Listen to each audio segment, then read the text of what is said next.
Welcome back, everybody, to episode 13 of the CG Sports Podcast. Today, we're going to be going over our Week 10 predictions. Starting off with the bye weeks, we got the Atlanta Falcons, Dallas Cowboys, Kansas City Chiefs, and New York Jets, all teams that will not be participating in games this week. Starting off with our Thursday night game, we got the Indianapolis Colts and the Tennessee Titans. This game is going to be a battle for first place in the AFC South. The Colts last week got beat out by the Ravens. Titans won a close game over the Bears, 24-17. I know a lot of people this week are going to take the Titans, but I'm going to take the Colts here in an upset. I think the Colts defense is going to be able to contain Derrick Henry.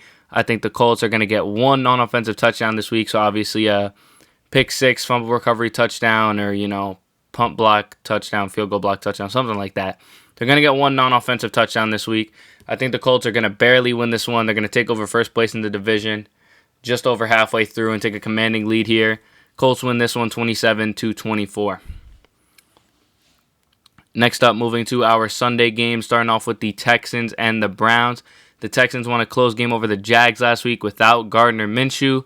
Browns had their bye week last week. Baker Mayfield will play this week. He was activated from the COVID reserve list just a few days ago. I think this game is going to be a very close one. I think the Texans being without David Johnson, though, is really going to hurt them this week. We've seen for the first couple weeks of the season how good David Johnson was. Great runner, able to really pound the ball up the middle, play out of the backfield, run the ball outside, just kind of do everything. I think the Browns defense is going to be able to get some stops, and Baker and Nick Chubb, who is actually returning this week, are going to go to work. I think the Browns are going to take this one. We'll get 2 touchdowns from Baker Mayfield, and the Browns are going to win this one 24-13. Next game we've got the Washington football team and the Detroit Lions. Washington lost to the Giants last week, and Detroit lost off another amazing performance for Dalvin Cook, having 200 yards and 2 touchdowns, which was actually phenomenal. Washington is going to have Alex Smith starting. He's the only healthy QB left on the roster.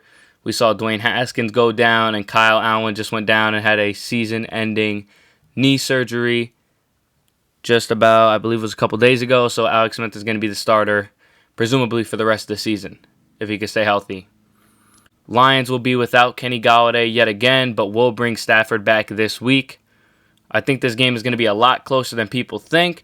I think Alex Smith will be the losing point of this game, though. He really didn't look good in the one game that we saw him this year. I think he's going to throw 2 picks on Sunday. Stafford's going to make his return with 2 touchdowns. AP is going to put one up himself. Lions win this one 30-17. Next game we got the Tampa Bay Buccaneers and the Carolina Panthers.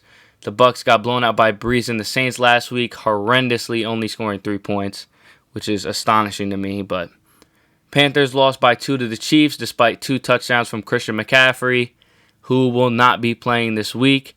And I feel this destroyed any chance of a Panthers win. Brady lost a tough game last week. I think he's definitely going to be looking to bounce back. I think he's going to throw 3 touchdowns this week. Ronald Jones will take one himself on the ground. AB is also going to get his first touchdown of the season in this game, the way I see it. For the Panthers, another average game for Teddy Bridgewater. I'll give him 2 touchdowns here, but just a tough loss where they're simply outmatched without their star. Bucs win this one 34-20. Next game we've got the Philadelphia Eagles and the New York Giants. Eagles are coming off of their bye week, and the Giants won against Washington last week. Eagles are going to be bringing back tons of players that have been injured in the past. Alshon Jeffrey playing for the first time this season. Miles Sanders coming back. Dallas Goedert once again healthy. Lane Johnson, their all-pro right tackle, all returning this week. Giants are going to be coming with basically an identical roster to their last matchup with Philly. With this in mind, I think this game is going to be straight domination from Philly. They have better blocking, better running, better passing than 3 weeks ago. I think for the offense, it's going to look a hell of a lot better than it did last week. I think they win this one with ease. Wentz throws 2 touchdowns. Sanders is going to grab one for himself. If we're going to talk about the Giants, Daniel Jones is going to get himself a touchdown. If I had to guess, it's going to go to Ingram because the Eagles linebackers just aren't the best in coverage.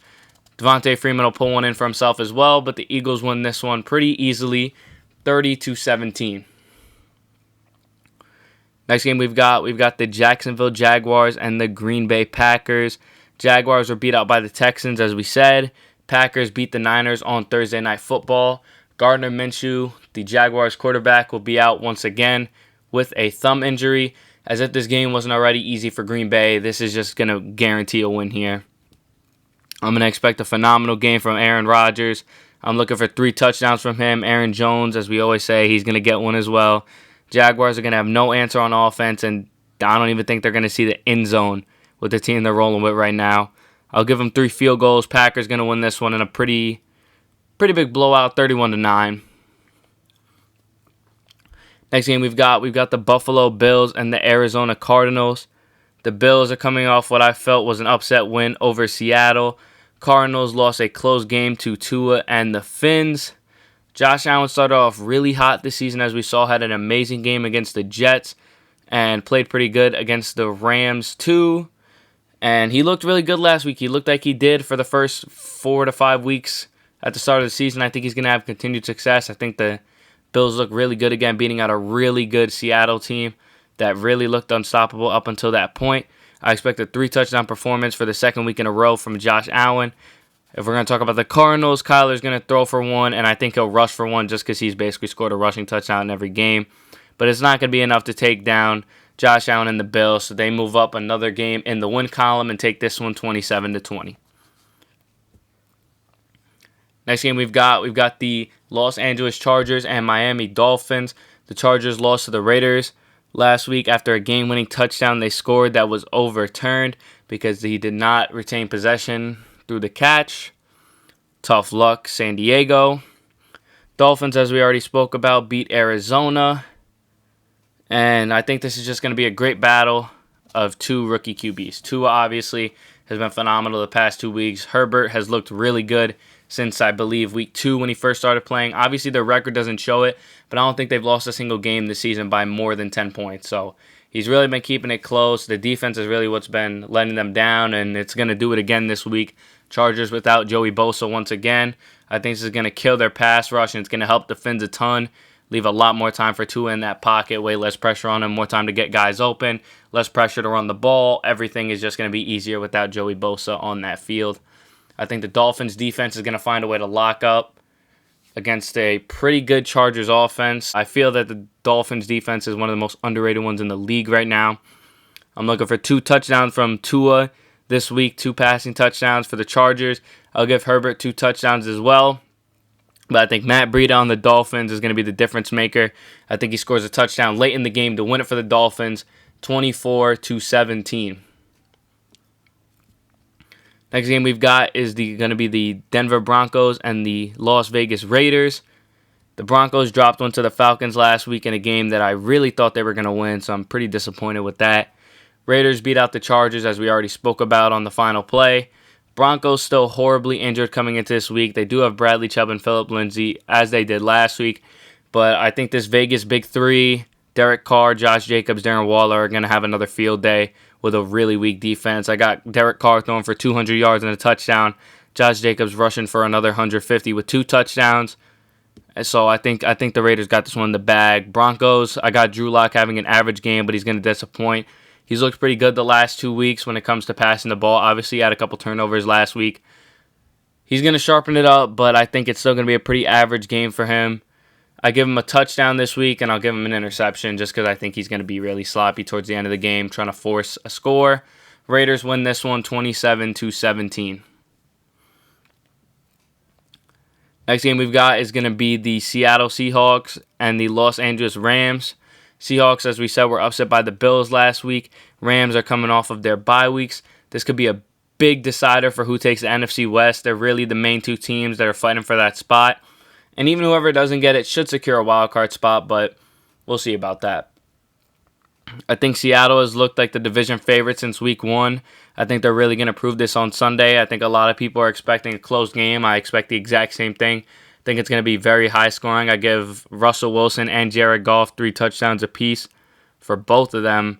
And I think this Seattle defense is really going to be the difference maker. We talk about guys like Jamal Adams and Bobby Wagner. That's all you really have to talk about. They're the 2 best defensive players on that team. And they know how to lock up great coverage guys, great guys at stuffing the run. They can do it all on that defense. They can tackle in the open field. They do it all, man. I think the Seattle defense is going to lock up in the 4th quarter and secure a win for Seattle. As I said, Wilson throws for 3 TDs and redeems himself after a sloppy game last week, and I think Seattle takes this one 34-30. Next game we've got is going to be the Bengals and the Steelers. Bengals are coming off their bye week. Steelers barely get past the Cowboys. I think the Bengals this week, they will be without Geno Atkins and Joe Mixon. For the Steelers, Big Ben will play this week. He got taken off COVID reserve, but Vance McDonald will not. He's still staying on the COVID reserve list. He will not play. To put it simply, I think the Steelers are going to stay undefeated for another week. I don't see a way that Joe Burrow is going to have any efficiency on the Steelers' defense. They just brought in Avery Williamson from the Jets. He's going to get his first start this week. Bengals pass rush is going to struggle. No Geno Atkins. So I think we're going to see all-out domination from the Steelers this week. I look for 2 touchdowns from Big Ben, 2 more for James Conner just because of that weak rush defense. And the Steelers are going to walk all over the Bengals and win this one 31-12. Next up, we've got the Niners and the Saints.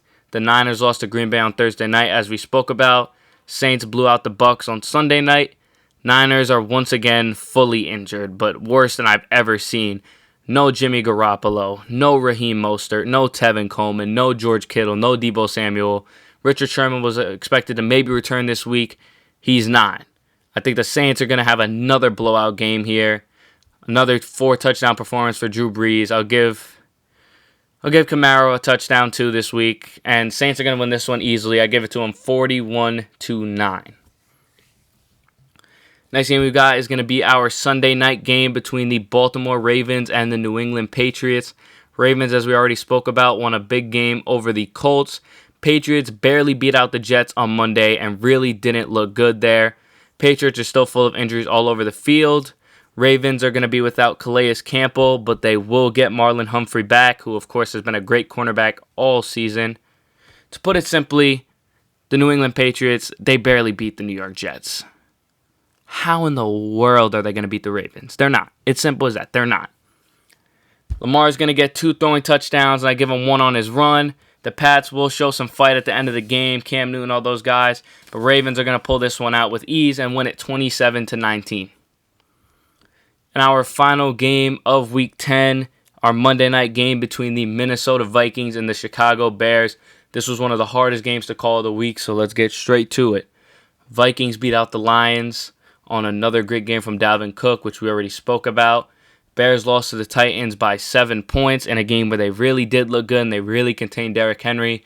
I think this game is going to be determined by Dalvin Cook's play. The same thing we said with the Vikings when they played the Lions last week. It was all down to how well Dalvin Cook played, and he delivered.